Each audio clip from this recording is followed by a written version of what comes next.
नमस्कार दोस्तों, स्वागत है आज की नई कहानी में। कहानी अच्छी लगे तो लाइक शेयर कमेंट ज़रूर करें। बात उन दिनों की है जब पिताजी का तबादला जैसलमेर हुआ। पुलिस की नौकरी में हम कहीं भी 3 साल तक ही रुकते थे। जैसलमेर बेहद खूबसूरत था। सुनहरी रेत और बड़े बड़े महल दिल को मोह लेते थे। पिताजी को घर एवं गाड़ी सरकार से मिलती और साथ में इंतज़ाम के लिए कोई ना कोई। इस बार उन्हें उनके पुराने एक मित्र मिले। मैं उन्हें वनीश काका बुलाता था। लगभग एक हफ्ते में हम पूरी तरह जम गए थे नई जगह। माँ ने काका को परिवार सहित खाने पे बुलाया। रात ठीक 8 बजे ही दरवाजे पर आहट हुई। मैंने जब देखा तो काका काकी और साथ में उनके एक बहुत ही मासूम सी मुस्कुराहट चेहरे पर लिए एक लड़की। मैं उसे पहली दफ़ा देख रहा था और मानो तो उसकी हंसी उसके चेहरे से काफ़ी बड़ी थी। उसने मेरे हाथ में एक स्टील का टिफ़िन थमा दिया और बोली, ये आपके लिए। मेरा मन इतना बेचैन था कि मैंने झट से उसे खोला तो देखा कि कुछ बेसन के लड्डू थे उसमें। वह बोली, मैंने बनाए हैं खुद। मैंने खाया तो ऐसा लगा कि वो झूठ बोल रही हो, क्योंकि उनका स्वाद तो ऐसा था जो मैंने आज तक किसी दुकान पे ना चखा था। मैं हैरान था कि इतनी छोटे हाथ इतने स्वादिष्ट लड्डू कैसे बना सकते हैं। धीरे धीरे हम सब बातें करने लगे तो माँ ने उसे मेरे साथ खेलने को बोला। मैंने उससे उसका नाम पूछा तो वो बोली, लालिमा और लाली। उसके मुस्कुराते चेहरे को जितना देखता उतना ही और देखने को मन कर रहा था। कुछ तो जादू था लाली में जो मैं समझ नहीं पा रहा था। वो 5वीं में थी और मैं 7वीं में। उसके सिर में लगे तेल की खुशबू से मेरा पूरा कमरा महक उठा था। लाली काफ़ी कम बोल रही थी। काफ़ी देर बाद वो बोली कि क्या वो रिमोट कार चला के देख सकती है। मैंने झट से उसे रिमोट थमा दिया जो मैं किसी को छूने भी नहीं देता था। लाली मानो उस कार में खो गई थी, उसे चलाती और खूब खुश होती। फिर हमने खाना खाया और लाली मुझे मुस्कुराते हुए टाटा कर गई। लाली की खुशबू और हंसी दोनों ही मैं बोल नहीं पा रहा था। धीरे धीरे दिन बीतते और मैं और लाली दोस्त बन गए। वो जब भी मुझसे मिलने आती थी तो बेसन के लड्डू बना के साथ लाती थी। वो लड्डू में मुझे लाली का प्यार महसूस होता था। शायद उस उम्र में और उस समय में प्यार जैसे अल्फाज की कोई ख़ास अहमियत नहीं थी, पर जो मैं लाली के साथ रहकर महसूस करता था वो बाकी सबके साथ नहीं था।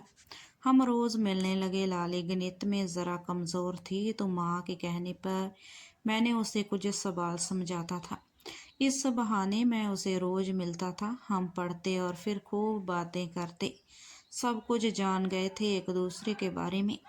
एक बार अंक कम आने के कारण मास्टर जी ने लाली को तेज़ धूप में 4 घंटे खड़ा रखा था, जिस कारण लाली बेहोश होकर गिर गई थी।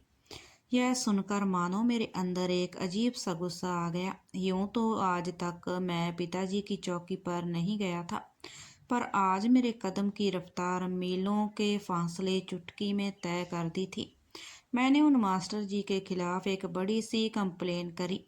पिताजी ने उस मास्टर को निलंबित कर दिया। एक ऐसा सुकून आया मानो मैंने लाली के आगे आई हर मुश्किल हटा दी हो। समय बीतता गया और लाली और मैं करीबी दोस्त बनते गए। वो मेरे लिए बेसन के लड्डू लाती रहती और मैं उसके हाथों के स्वाद में उसका प्यार अपने अंदर समाता गया। 3 साल बीत गए। इस बार मेरी हाई स्कूल थी। पिताजी ने अपना तबादला इंदौर करवा लिया था ताकि मुझे बेहतर पढ़ाई की सुविधा मिल सके। समय आ गया था लाली से दूर होने का, जो मैं बिल्कुल नहीं चाहता था। वो मेरी सबसे खास थी और उस रोज़ मैं और लाली अलग हो रहे थे। मेरे पास उसको बोलने को कुछ खास नहीं था। हम आखिरी बार मिल रहे हैं, लाली बोली, मेरे हाथ में एक डब्बा थमाती हुई। मैं उसके लिए एक रिमोट कार लाया था और बोला कि इसे चलाकर मुझे याद करना। मैं उस रोज़ लाली को गले लगा के रोना चाहता था, पर रो नहीं पाया। लाली की आंखें नम थी। वो बस मुझे ध्यान रखने को बोली और दूसरे शहर जाके कभी न बोलने का वादा करने को बोली। मैंने उसके हाथ को थामते हुए वादा किया। मैं जो महसूस कर रहा था वो शब्दों में लिखना नामुमकिन सा था। वो भाव एक 15 साल के लड़के के थे पर बहुत गहरे थे। शाम की ट्रेन में हम निकल गए। काकी और काका हमको स्टेशन छोड़ने आए थे, पर लाली नहीं। मैं उसे आखिरी बार देखने की उम्मीद भी खो बैठा था। बस हाथ में उसका दिया लड्डू से भरा डिब्बा कस के थामे बैठा रहा। माँ जानती थी कि मैं किस बात से उदास हूँ, पर कुछ बोली नहीं। पिताजी ने यह कहकर समझा दिया कि वहाँ नए दोस्त बन जाएंगे। छोटी मुंबई नगरी है वो, वहाँ तुम्हारा मन झट से लग जाएगा। पर मैं जानता था कि मुझे शहर नहीं, दोस्त नहीं, बस लाली चाहिए थी। पर यह बात पिताजी से ना बोल सकता था, ना माँ से। आज इस बात को 17 साल हो गए। बड़े शहर में आकर पढ़ लिख कर नौकरी भी लग गई और पिताजी ने शादी भी करवा दी। काफ़ी अच्छी है मेरी पत्नी, पूरा घर संभाल रखा है। लाली की भी शादी हो चुकी।